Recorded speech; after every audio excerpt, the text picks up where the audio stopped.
Hello everybody, Dr. Dan Miller, Historical Solutions. You're on the 250 River with Dr. Dan. First time in a while, isn't it? I've had a lot going on my end. I know you've probably had a lot going on yours. There's only so much I can do as an individual, so some things had to get left by the wayside. But welcome back for episode, I think it's 62 of our On the 250 River with Dr. Dan. Now, we're not going to do the top 5 anymore. We're going to do just a straight combined history and leadership story from the entry that week of Americanism Redux. So 250 years ago, the week ending March 5th, 1776, is going to bring us our story. And you're going to be two people, okay? Two people. Hang loose. I think you'll have fun. We're going to do 3 pauses as we go along. Now, just give me a second. It's gorgeous out here. Let me take a sip. It's good stuff. You're Josiah Bartlett. You're from New Hampshire, and you're sitting in the big meeting room at what you and I now know as Independence Hall, what he knew as Pennsylvania State House, and parenthetically what I call the Union House, but we'll get to that later. Josiah Bartlett is a delegate from New Hampshire, part of their delegation, and he's sitting in his chair with him. There's about 40 other delegates in the room. And man, he's watching. He's watching very, very closely. The guy in the big chair at the front of the room. That guy is John Hancock. He's the president of the Continental Congress, or as I much prefer to call him, the president of the Continental Congress.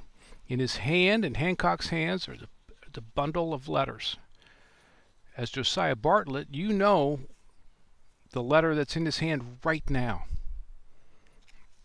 You know all about it.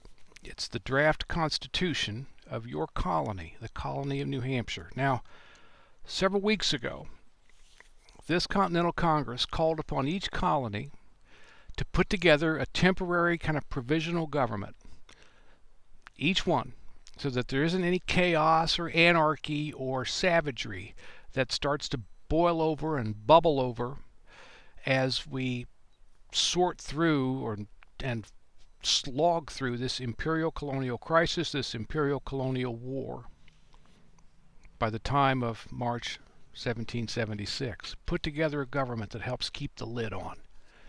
New Hampshire took them at their word, and they're really the first ones to come back with a draft constitution. They worked on it for several days early in 76, back in January. And now they've sent it to the Continental Congress, and that's what's in the hands of John Hancock, and by God, that's what Josiah Bartlett, the New Hampshire colonist, is looking so intently at the president, Hancock, to see what's his reaction going to be, what's going to happen next with the draft constitution from New Hampshire that is in his hands. Now remember, Bartlett is leader and follower at the same time. In the same heart and mind and soul is the same leader and follower. He's a leader back in New Hampshire. He's a doctor of many years' experience and great reputation. He's also probably a leader here in this room because there's people who respect him and pay attention to what he says. At the same time, he's a follower, not least of which of President John Hancock, President John Hancock. Leader and follower at the same time. You're sitting in that seat. You've been both. You are both. You live both. So I want to hit the pause button. Hit the pause, call a timeout, and say, okay, let's stop it right now. If you're Bartlett, sitting in your seat, staring at Hancock holding that paper, that bundle of paper, that draft constitution from New Hampshire, your colony, what is it you're expecting? What will make you happy or please you? What will make you unhappy, displease you? What is it you're expecting is going to happen next? You've got some expectation, and don't tell me you don't, because that's not being truthful about it. You know you do, whatever that might be. So that's what I'd like you to do. Hit the pause and think, okay, I'm a leader. I'm me, but I'm in Bartlett's situation. What am I going to expect is going to happen next? Okay? Timeout off. We're unpaused. Let's move forward. Hancock is in the big chair, holding the big bundle of papers, and he starts to read through the first one. the draft constitution of the colony of New Hampshire. Hancock is highly successful, very wealthy businessman with a complex business network. He's ambitious, he's active. So in the business world, he's as highly regarded as Bartlett is in the medical world. So Hancock knows every eye in this frickin' room is on me right now. And so he's got his document, the draft constitution, and he starts to read it. But guess what? There isn't a single twitch on his face. There isn't a single syllable that he says. There isn't a single motion or movement of his body that anybody can see. He's just stone-faced and utterly silent for minute after minute after minute as he's reading through this draft constitution. Now, don't make the mistake. He's handled thick documents before. He knows how to go through important materials and complex material. He knows what he's doing when he's sitting there and reading and motionless and in silence. And so, I guess I'll ask you now. We'll do another timeout. We'll do another pause. If you're Hancock, what is it you want to convey in these minutes that you're reading this document? Do you want to say something? Do you want to engage? Do you want to reach out? Or are you going to take the Hancock route, stone-faced, silent, as he's reading? Unpause. Let's go to our final portion of this short story. You'll never guess what Hancock does next. He finishes the document, finishes reading it. And then he looks up. And he kind of looks out, and I suspect probably looks toward Bartlett as a New Hampshire delegate. And he says this. It's a combination of question and statement all together. This guy's experienced. And he says, what is it exactly that the people or the delegation of New Hampshire is asking for here? Question mark and period altogether. Now you may think, maybe you're not going to think this, but there's probably a few folks who are going to think, well, this guy's an idiot. Rich, wealthy, privileged idiot who doesn't know what to say, and so he says this. But you know what? That's absolutely wrong. Because that's the perfect thing to say. In that it expresses everybody's understanding. Remember what we're doing here. They're trying to form a union. They have formed a union. And remember, I've coined a word. If you haven't heard it, I'll tell you for the first time. It's unioning, not unionizing. We're unioning here. We're here together. We're being together. Decisions, debates, discussions, fears, emotions, reason, together. Collaboration together. That's what unioning is.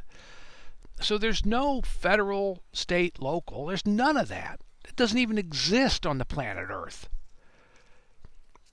Really, a union like this doesn't exist for all intents and purposes in terms of its size, of geography, and potentially breaking away from a mother country and so on. So the very unioning thing is itself new. So here's the analogy I'll use.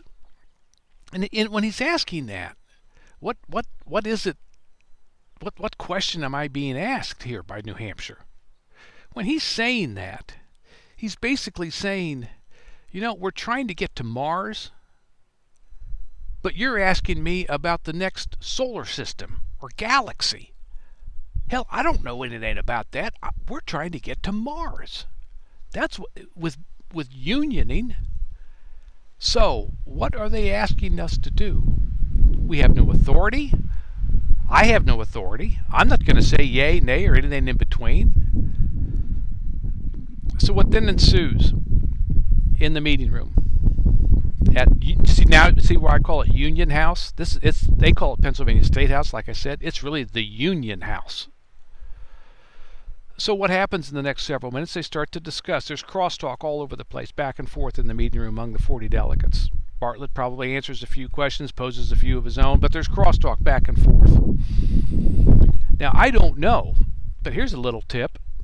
When the sentences start to include the word never and always, or always, well, I never, or you always, when the discussion gets to that point, cut it off. Forget it. It's a waste of time from there on out. So Hancock finally decides, you know what? Let's do this. Let's do this. Let's have 3 people, 3 delegates here, break off as a committee. We'll have them study this draft constitution and report back to us. That's what we ought to do. Everybody in favor? Everybody in favor. Oh, and I'll name the 3. Carter Braxton from Virginia, you just got here, so you're brand new. Will you do it? Yay, I'll do it. Thanks. George Wythe, more experienced, longer-term guy here at the Continental Congress. Will you do it? Yeah, I'll do it. And let's just round this out with one of our superstars, Dr. Benjamin Franklin. Will you do it? Yay, I'll do it. That's the subcommittee, or the committee, that's going to go look at this and come back and report. So that's one outcome. That's the Hancock outcome. But here's one of the reasons why I wanted to share this with you. There's a second outcome, and that's the Bartlett outcome. Bartlett does something I do, you do, we all do. He self-talks. He's thinking to himself. He's talking to himself. As all of this is going on, all the crosstalk and the debate and the discussion and the committee, and all that, he's talking and thinking to himself. We know this because he puts it in a letter later on.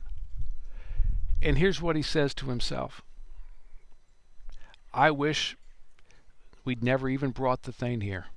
I wish it had just stayed home, back in New Hampshire, and nobody asked anything of the Continental Congress and this body of union here at Pennsylvania State House, or as Dan Miller calls it, Union House. That's his outcome. I don't know about you, I love this. I love this story. So real, so rich. If you'd like to talk about this more for yourself, more in depth, let me know. If you'd like to talk about this more for you and your team, more in depth, let me know. I'll charge you a little bit for that. It won't be the king's ransom. But there's a lot here, a lot of cool stuff here in this experience of Dr. Josiah Bartlett, Mr. President President John Hancock, and the rest of the delegates in the meeting room of Union House or Independence Hall. I'm Dr. Dan Miller. I can't wait to talk to you next time. I'll see you soon.